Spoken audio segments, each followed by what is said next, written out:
I have a question. Yes, ma'am. You said the first thing about taking a book as a proof for your belief. You said no internal contradictions. How well do you know this book? I got this from your friend the other day. It's the Bible for all of you who don't know. I don't know which version it is. I don't know who's writing, who decided what to put it in here. We'll read John 1:17, 18. Do you know this one? I'll read what it says here. It says, no one has ever seen God, but God is the one and only who is at the Father's side has made him known. Right here, it says, no one has ever seen God, okay? Mm-hmm. You believe that? You take that? You want to read it? That's your book. This is what you take. You bet. Right here, same chapter, John 5:19. Right. It says here, Jesus gave them this answer. I tell you the truth, the Son can do nothing by himself. He can do only what he sees his Father doing. No one sees, he only does what he sees. Internal contradiction. So then this book has internal contradictions. Can we agree on that? Odo, you don't say yes or no answers. What do you say about this internal contradiction? John begins with the words, in the beginning was the Word, and the Word was with God, and the Word was God. Crystal clearly, John 1:1 is stating the deity of Christ. The word there is Christ. The Greek word is logos. Obviously, by reading John 1, you know he's talking about Christ. Obviously, he's hearkening right back to Genesis chapter 1, verse 1, which says, in the beginning, God created the heavens and the earth. John is taking that and putting it in Greek. John 1:1, in the beginning was the Word, and the Word was with God, and the Word was God. Nobody has seen God. I haven't seen God. You haven't seen God. But the claim of John is, and the claim of Jesus is, that he is God, revealing himself in human form. That's clearly, unmistakably what John 1 is teaching. And you don't have to have a PhD in New Testament. Just read it yourself. Known people who were challenged in their faith because a professor told them to go home and read the Passion narrative in all four Gospels and write down how they vary. And after doing that, this Christian was disturbed by how different the Passion narratives seemed to be. That never bothered me when I first read this stuff, because I know that witnesses never agree. That's why the first thing I ask when I get called out in the middle of the night is really simple. The first thing I ask the dispatcher is, are officers still on the scene? Yep, they are. Okay, great. Have them separate the eyewitnesses. Why do I ask for that? That's the only thing I ask for. I don't ask for anything else. Because I know if you don't separate those eyewitnesses, when I get there, they'll have talked to each other, and they will give me the same story 4 times. I do not want the same story. That's not what real eyewitnesses sound like. I want you to hold on to your differences. Doesn't mean anyone's lying. Doesn't even mean anyone's wrong. It just means you're coming at this from a different perspective. And the order in which you are actually interviewed matters. Let me give you an example of this. Let's say I've got a robbery. The first witness I talked to gives me this description of the robber. He wore a white t-shirt and jeans. His hair was short. He yelled a lot. Okay, can you see here what she's doing? She's really trying to answer 3 key questions. What was he wearing? What did he look like? And what did he say? So he's got a white t-shirt and jeans. His hair is short. He yelled a lot. Now the next person comes along, and I've separated my witnesses so they can't hear what each other is saying. That's good. And sure enough, the second witness I interview says something slightly different. T-shirt's the same, but now he's got jeans. His hair was blonde. That's new. And he demanded money. But you can at least say he is answering the same 3 questions just slightly differently. What did he wear? What did he look like? What did he say?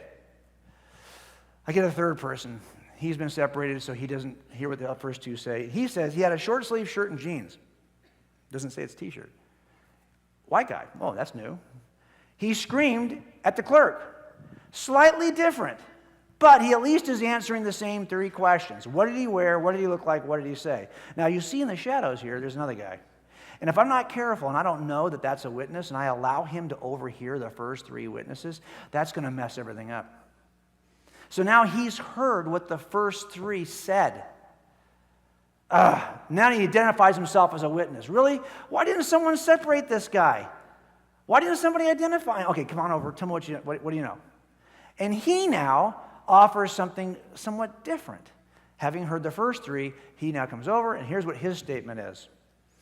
He says, he's a regular customer. Really? That's. Afterwards, he ran out to a white van. What?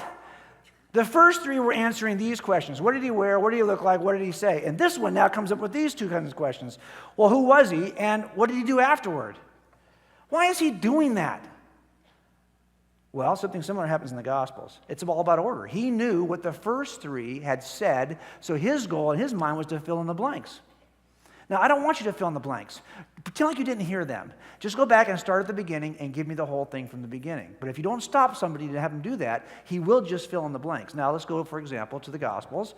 We have a description of the Lord's Supper. First witness, someone like Mark, says, hey, they were reclining at the table and eating. And Jesus said, truly I say to you that one of you will betray me. Okay. Here the author is trying to answer these two questions. Where were they? What did Jesus say? Here comes another account from Matthew. As they were eating, he said, truly I say to you that one of you will betray me. Slightly different, but at least he's answering the same two questions. Go to Luke. But behold, the hand of the one betraying me is with mine on the table. Oh, that's a little different. But it is answering the same two questions. Then we get to the last gospel. Gospel written last, and actually it's clear that this gospel author is aware of what the first three had said already. So John comes along and he says this.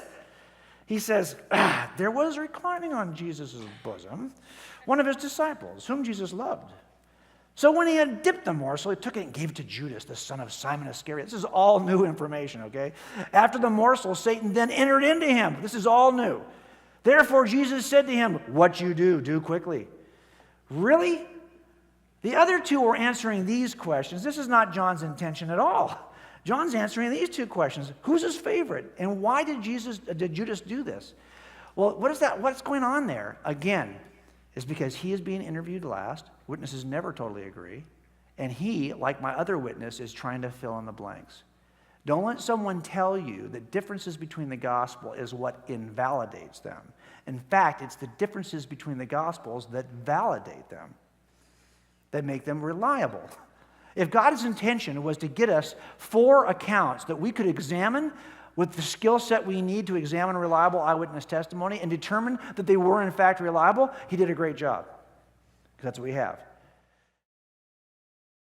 While there are ways that the Gospels tell the same story differently, the example brought up by the presumably Muslim student leaves a lot to be desired, no doubt.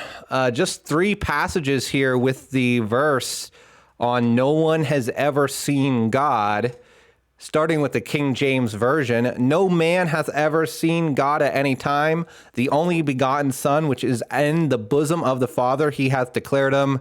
ESV, no one has ever seen God. The only God who is at the Father's side has made him known. In NIV, no one has ever seen God, but the one and only Son, who is himself God and is in closest relationship with the Father, has made him known. As the pastor noted, John 1 is all about the divinity of Christ. It is beautiful. All things that were created were through this logos, the Word.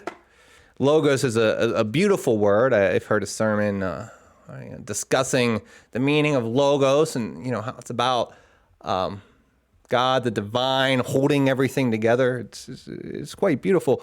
The absolute best work out there on why the Gospels tell the same story differently is by New Testament scholar Dr. Michael Licona. I will include a link to that reference in the description and in the pinned comment, but my best layman explanation is that historical biography in the first century provided much greater leeway on precision with specific details.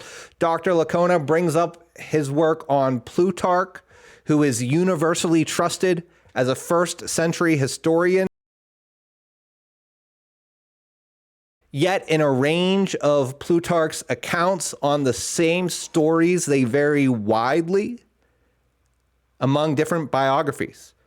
Expecting first century authors to write like 21st century authors is ignorant or disingenuous. If we were to hold this standard for all historians, if we were as nitpicky with first century historians like Plutarch as atheists and anti-Christians are with the historical biographies contained within the New Testament, if we had that same level of nitpickiness, which is an awesome word, then we wouldn't be able to trust any historical biography up and through like the 1800s. It's ridiculous.